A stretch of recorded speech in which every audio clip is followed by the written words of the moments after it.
unexpected. Like, what, napag-usapan nga ng grupo namin, it's like a planned documentary, but then we have things in mind, then we came up to something, then everything worked out.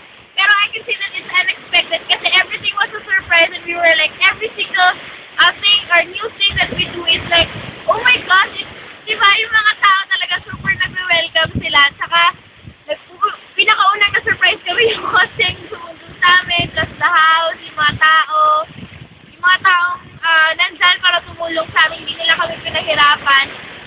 And with the content naman, laman ng documentary namin is, ALS, not like in traditional setting of education.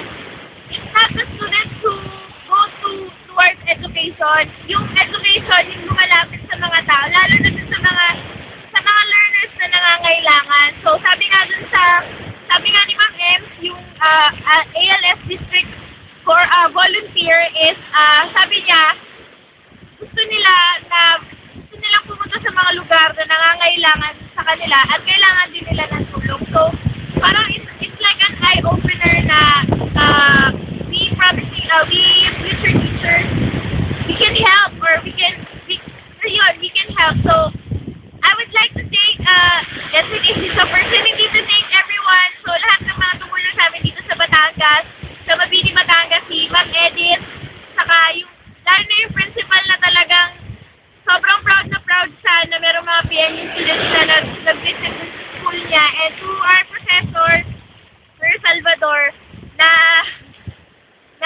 binigyan niya kami ng opportunity, dahil sa requirements na to, kahit na medyo magastos, binigyan niya kami ng opportunity na tignan ng ALS in the real world.